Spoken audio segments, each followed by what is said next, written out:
And I haven't been laid since the Clinton administration. Hello, my name is Will, and this is Exploding Helicopter, the podcast warning you that skyscrapers aren't the only things that can tower over us. Now, on this show, we're going to be looking at one of cinema's more outrageous corners, where bigger is always better and subtlety is left at the door. That's because we're stomping into the world of oversized women and a deliberately kitschy romp designed to cash in on the Giantess craze. So get ready for colossal catfights, tongue-in-cheek humour, and an off-stomp and crush spectacle to make a miniature city quake. It's 2019's Giantess Attack versus Mecha Fembot. To help me review the film, I'm joined by a man who is the battle babe to my combat queen, and although he's straight, he does do gay for pay. It's my good friend Nick Rehack. How you doing, buddy? I'm doing great, man. That's probably the sweetest intro so far that you've given me. So I'm in a really great mood. Well, I probably should really genuinely ask how you're doing, buddy, because I know that your home has been ravaged by the super flu that is going around at the moment. We had to postpone this recording to accommodate some sickness. So, yeah, how are things at home for you at the moment? Yeah, it's borderline Resident Evil over here. The family's just sick. There's just bodily fluids coming out of everywhere and everything, and thankfully for me, knock on wood so far, I'm just losing sleep. I'm not losing the food I'm eating or any other thing like that. I do feel bad and a little guilty, but you know, I got to be the strong survivor here and carry the family through, so I'll put them on my back and keep on going. Well, it's very commendable of you, very commendable of you. But when you are sick, and you're kind of like looking for a little, perhaps distraction from your illness, do you have like comfort film picks, or do you go for what you know, or do you kind of like decide, okay, I'm sick, I'm lying, I know I'm going to be stuck on the couch for 2 days, I'm going to take this opportunity to explore a filmmaker I don't know. So where do you sort of lean to in those moments when you are sick at home and you're reaching for a film for a bit of a distraction? I kind of go for dialogue heavy / conspiracy thriller type films. So give me something like JFK. I'll sit down and watch that because that movie's long, and if I fall asleep, I'll just wake back up and rewind it. Something that kind of can. You'll probably be better by the time that JFK ends. As long as that movie is. Something like that. Something like Zodiac. Something also, like I said, something kind of wordy, and even it could almost be like a play, like Reservoir Dogs, right? Minus the diner scene and some of the outdoor shots. It's mostly in that warehouse, and it could kind of pass as a play if it wanted to. The 2015 Steve Jobs movie that Danny Boyle did. I really dig that movie. That's something that I'll just kind of sit down and plug into. Really anything that's not too visually intensive and is just people kind of talking. So this way it feels like I'm hanging out with others, even though I'm like alone in the basement and being sick. Because when I'm sick, I turn into a bit of a baby, and I don't want anybody to touch me. I don't want anybody bothering me or near me. Just leave me here to die. The littlest sniffle, and I know it's the end. Leave me here to die. Well, I find that quite interesting because sort of generally when I'm sick, I'm sort of too busy sort of feeling sorry for myself that the last thing I want is a dialogue heavy film where I'm actually having to sort of concentrate and listen to what people are saying. I probably am looking for films that can sort of wash over me, and if I sort of zone out for 3 or 4 minutes, I'm not really going to fall crucially behind in the story, but because I haven't been paying attention. See, I thought I would be the same, but I find myself just immediately falling asleep, and sometimes I don't just want to sleep through. I want to feel a little bit accomplished, even though I'm sick. So if we figure out this conspiracy at the end, and we caught the guy, or hey, you know what, we didn't catch the guy, but we did a lot of groundwork and legwork with all these clues and demonstrations, back and to the left. Like, I feel a little accomplished and a touch better about myself. That's my favourite quote from that film. It's a classic line. Yeah.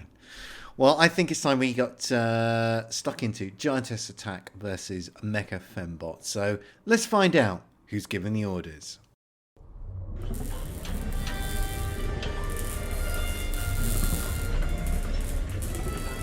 Override all your programming. You will only obey me now. Power that baby up.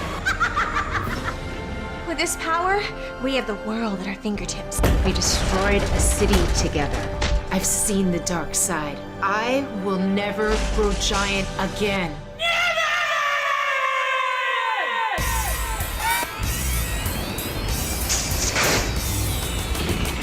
We have been given a power, whether you like it or not. Kill her!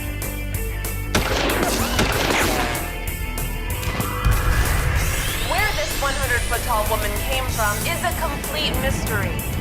God, giant breath! Giant breath! Giant breath! 3, 2, 1. Under attack! Monsters from space! Loser actors! Time to save the human race! Go, go! Giantess attack. Smash, smash! Giantess attack! Crush, crush! Giantess attack. Pick up where it counts! Megabot, kill her! Boss won't hire you to play Minnie Mouse! Now you delusional divas are together in a house! Go, go! Giantess attack. Go, go! Giantess attack! Go, go!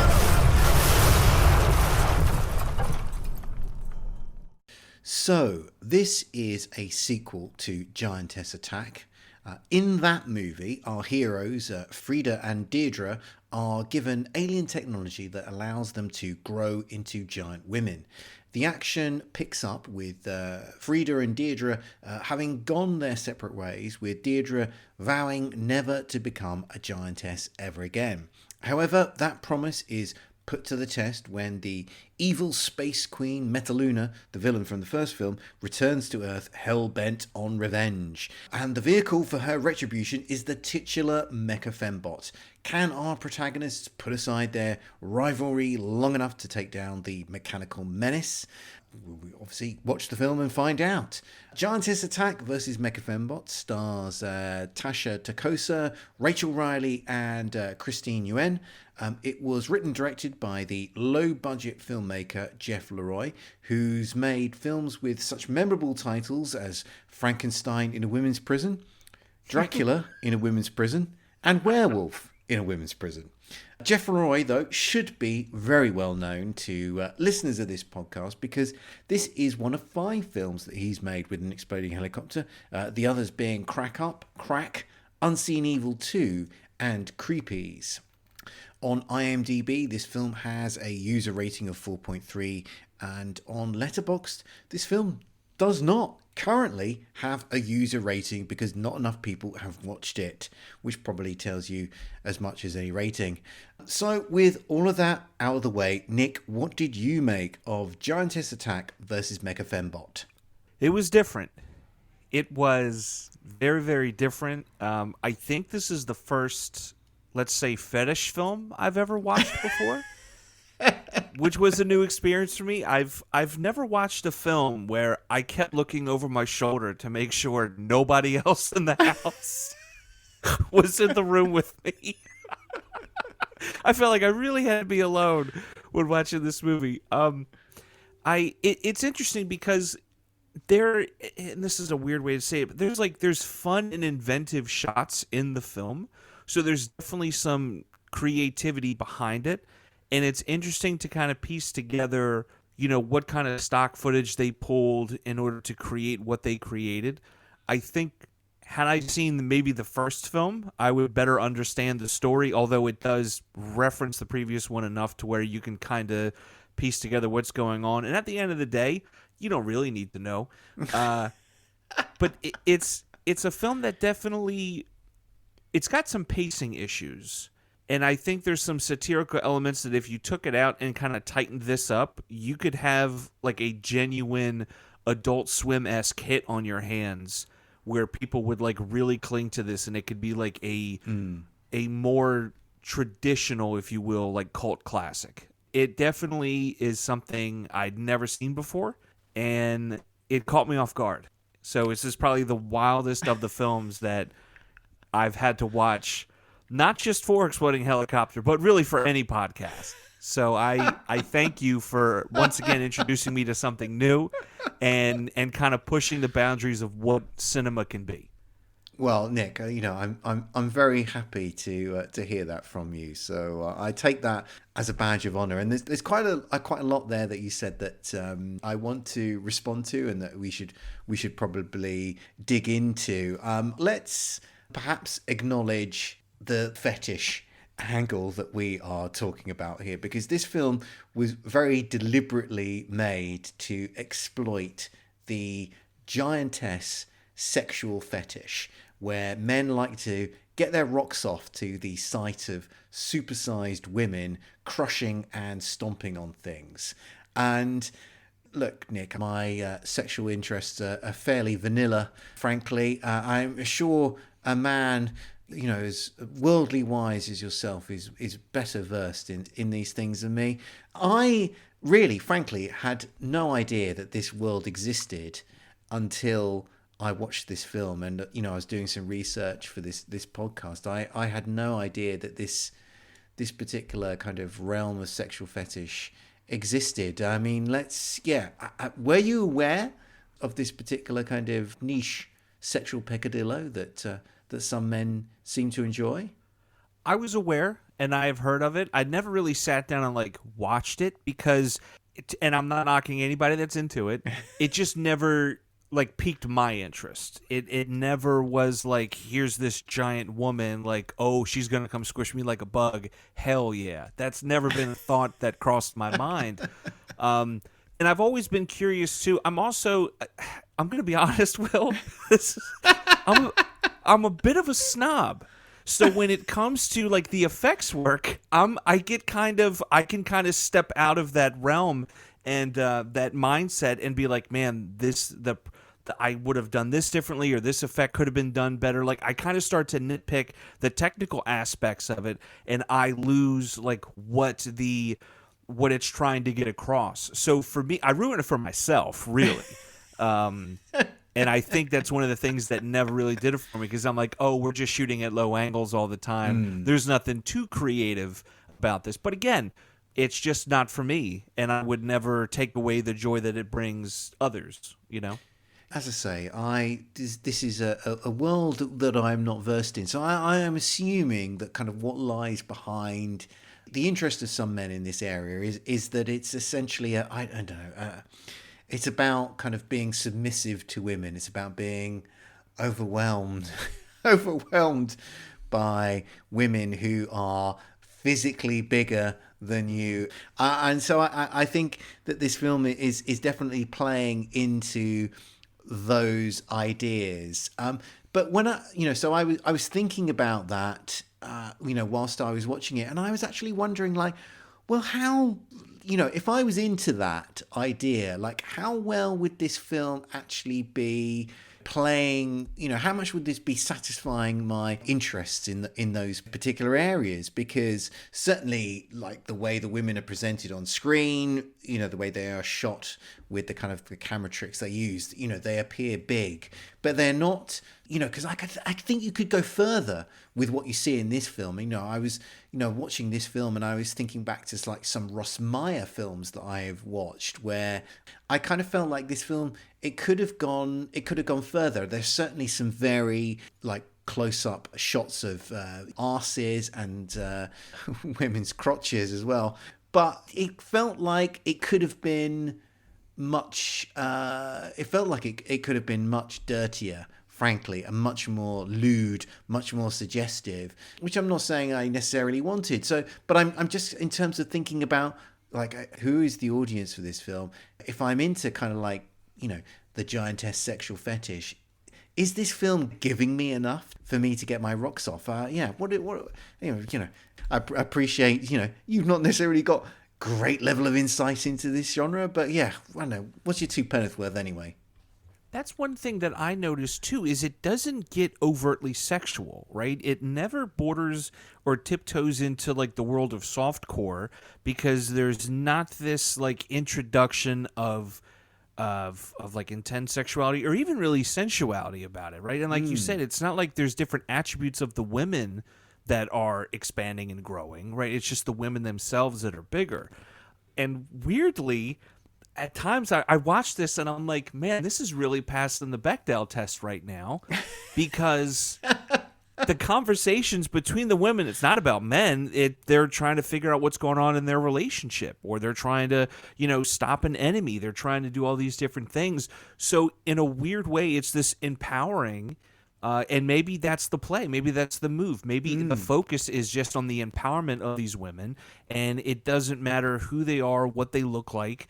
They're bigger than you. They're stronger than you. And they, for lack of a better phrase, manhandle you. In the event that they literally, there's scenes where they're picking up characters and devouring them physically. They've got them like tied up in little machines and treating them like literally like not even like action figures, like tiny Lego people almost. So I think it's just that overwhelming like power and awe-inspiringness that's supposed to like kind of hit and trigger and fire off whichever synapses in your brain it's supposed to. But I, like you, was rather surprised. I'm like, okay, I was honestly expecting there to be instances of, different body parts growing or expanding in certain ways. And when they didn't, not that I'm sitting here like, oh man, what a bummer, missed opportunity. But I did find it interesting that from like a fetish and a niche standpoint, that isn't something that also gets explored. Yeah. We're kind of we're two men sort of groping around here in the dark here, and I don't think we're necessarily going to come to a solution here. So perhaps we should sort of move on to perhaps areas that we are more qualified to talk about here. And well, look, one thing I appreciate about this film was I thought that it was made with like a lot of love, and it was made with a sense of fun. And I think despite the many limitations within this film, largely driven by, it's, very small budget, the fact that it was using lots of unprofessional actors, I was impressed by the imagination and the effort that clearly had gone into the production of this film. And I found that very endearing, and that allowed me actually to overlook a lot of the shortcomings of this film, because I felt that it just had a lot of wit and it had a lot of self-awareness about it, and I couldn't help actually sort of enjoying it. And I've watched, unfortunately, because of the fact that many of these films contain exploding helicopters, I've watched a lot of sci-fi channel movies, and I find many of them a very deadening experience, because they're just, I don't know like why anyone is making these films. It just feels like that people going through the motions of making a very lesser quality version of a more successful, better budgeted film. And I kind of think if you're operating at this level of filmmaking, you need to embrace parody. You need to embrace exploitation. You need to embrace a sense of fun and wit and imagination, because otherwise, how else is your film going to possibly compare anything other than unfavorably to these other better budgeted films with better actors, better resources, better directors, better script writers, better, frankly, everything. And so I really enjoyed this particular film, because, as I say, I just felt this was a film that was made with that sense of fun and was made with a bit of love. Look, if you just want to say this is better than Alien Rubicon, go ahead and say it, and I'll agree with you. I do see your point, though. You can tell there's a lot of fun and a lot of love made with this film because of just how creative it gets. At times it does feel childlike in a sense of, and then we'll do this and then we'll do that, and they just go and do that. They create these different characters. They create Mecha Fembot, and how they go about creating it is kind of fun and inventive, and how the character acts versus the others, keeping that separation and having them different is a lot of fun. And even introducing that character in a very goofy kind of way, they're still taking a chance and having fun with it. You know what I mean? You have this character that's like, oh, in order to get the robot up and running, you have to dance and sing to it, and you got to get on your knees and pray, and, you know, making a bit out of it. And honestly, like, it kind of worked. Like some of that song like did kind of work, and it harkens back to, like, you know, when you have the twins singing about Mothra, or you have kind of harkening to that imagery. A lot of it is fun when you have the car that accidentally shrinks down, and now they're zipping around other cars, and they're going up onto the sidewalk and having to weave through trash and all this other stuff. There's a lot of fun and inventiveness there that makes you kind of enjoy it, because you look at it and you're like, yeah, they're enjoying themselves. I kind of enjoy this too. It almost becomes a little like almost like an earworm, right? Like it just gets stuck in your head, and you're like, yeah, I guess I am kind of having some fun watching this. When they, you know, make fun of Netflix, or when they make fun of, like, you know, directors, or when they kind of poke and prod where they do. There are moments that are genuinely fun, and some of them that are, you know, a little on the nose, and I get what they're going for. But overall, there is a very fun atmosphere to it. But I think at the same time, it kind of hurts the movie, because that relationship that you have between our two, you know, main characters, Deirdre and Frida, that bond that they have, and the separation between the two, and I don't want to use a word like despair or something like that, but just the conflict within them, it doesn't hit as hard. So then when they finally get back together, it should feel a little more triumphant than what it does. Yeah, I think that's fair. But you've suggested somewhere where I wanted to go next with this conversation, and as listeners to this podcast will know, you are a big Godzilla and Kaiju movie fan, and in those films you get two people, albeit in rubber monster suits rather than bikinis, throwing themselves into cardboard skyscrapers. Could you enjoy this film as an extension of Kaiju cinema?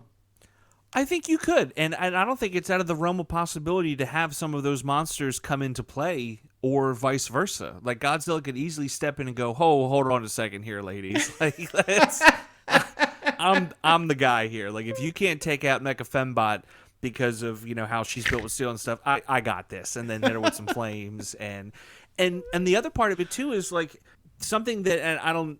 Maybe I'll watch the other films now, I'm not sure, just for the curiosity of this, but you can become more inventive with characters like this than you could with Kaiju as far as like weaponry and attacks. One thing I wish they would have done was explore that more, because yeah, you're pushing people into buildings and you're throwing debris, but, you know, you could have very easily like taken a water tower and sloshed it in the face like a drink, or, you know, done kind of more goofy, campy things and used weapon or buildings as weapons and props. I think that would have added to like the fun and adventure of everything.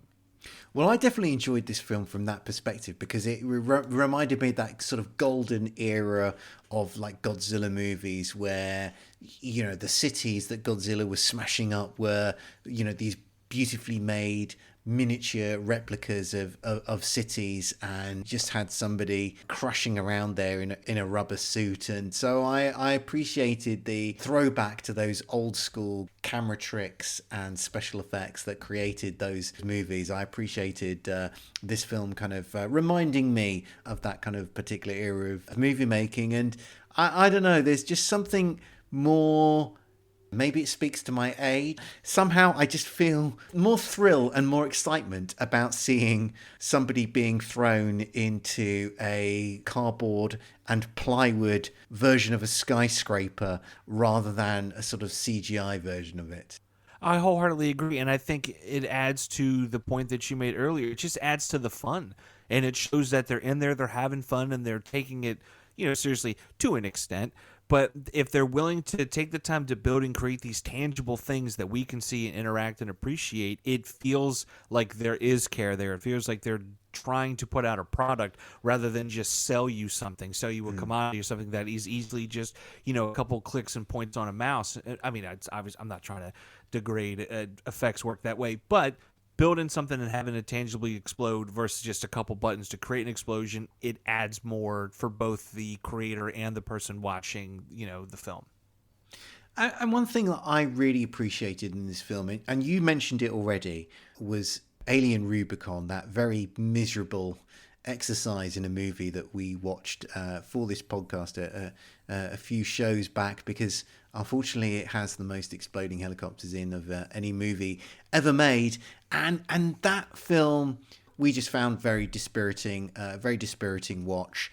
And I actually really appreciated the acting within this film, and I really loved the personality that many of the actors in this film bring. I mean, there are three main female characters. Oh, actually, well, there's probably... you could argue there's four, but I think that, you've got Frida, Deirdre, and also then Metaluna. And all of those actresses, okay, look, they're never going to win an Academy Awards, but I thought they actually put in great performances in this film. I don't know if you felt similarly as warmly as I did. I think there's just more amount of care there, and they're allowed to have fun with it. They're allowed to make the character their own, instead of kind of confining themselves to some kind of rigid framework that they have to stick to because this is the tone of the film and this is what we need to get across. Instead, it's like, look, we all know what we're doing here. We all know what this is about. Let's have fun with it, and let's try to do this and this. And I guarantee you there was moments where those actors were like, hey, can we try it this way? And the director was like, yeah, let's go for it. Why not? I already shot 2 takes. I'm already on to the next scene. Let's go ahead and do one for funsies. Okay, I think it's time we took a quick break. So when we come back, we're going to be talking about the exploding helicopter action. Once a normal, voluptuously beautiful woman, she drove into a nightmare of horror and saw descending from the sky a titanic monster whose fearsome touch became a frightful curse.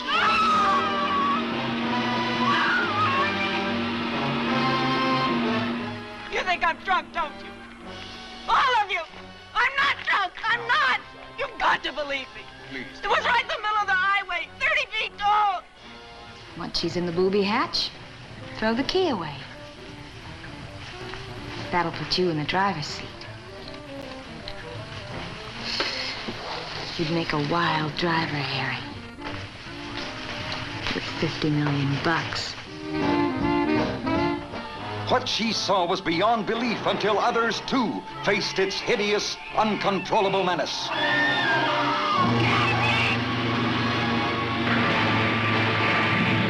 Attack of the 50-foot woman, incredibly huge, with incredible desires for love and vengeance.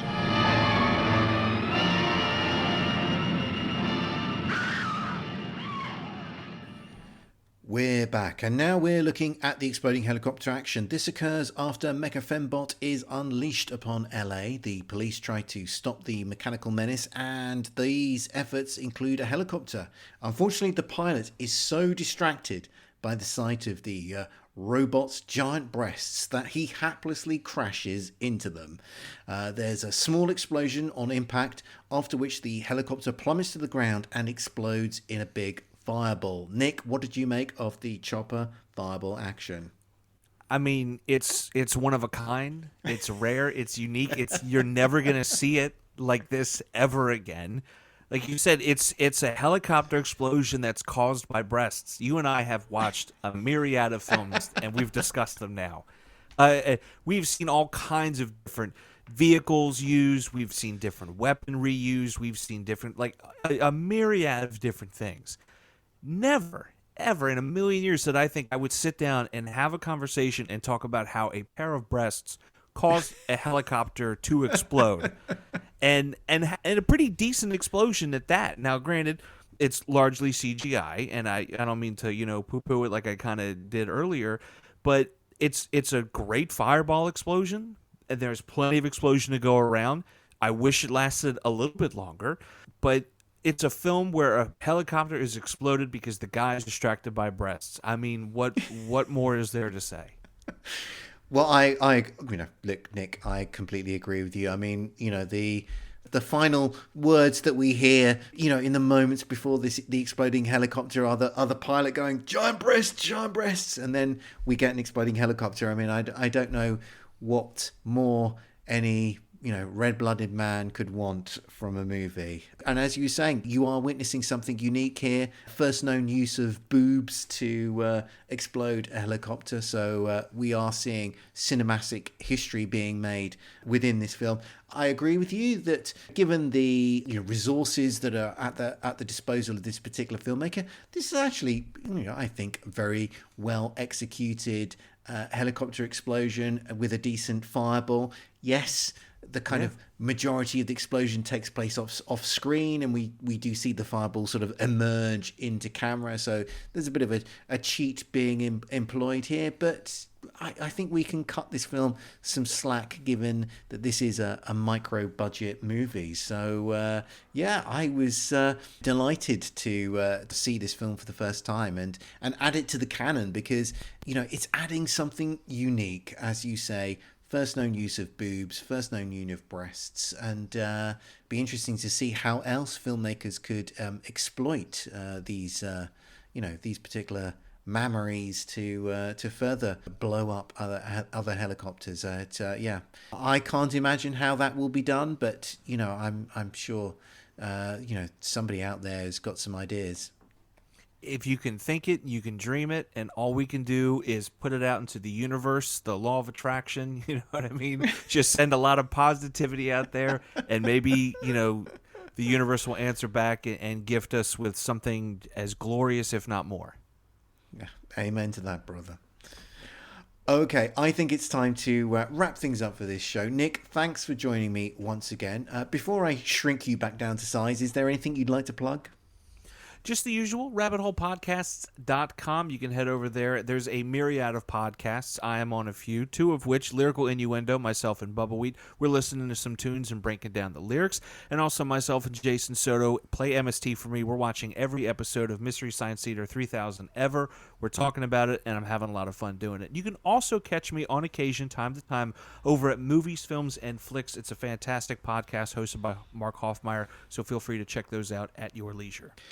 As always, don't forget to check out the Exploding Helicopter website for more reviews and information about helicopter explosions in film. If you can help spread the word about what we do by rating, reviewing, or reposting, then I'd be immensely grateful. We'll be back soon, but until then, what should people do, Nick? Keep watching the skies for those exploding helicopters.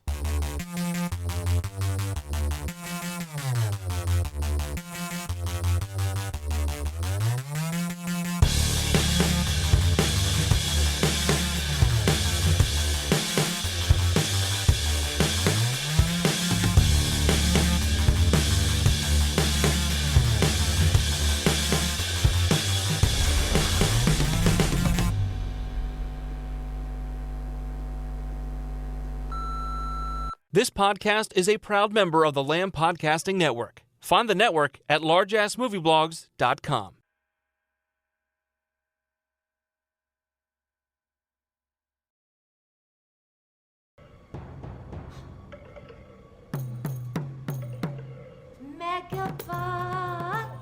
Megabot, come to fly, save the earth. Megabot.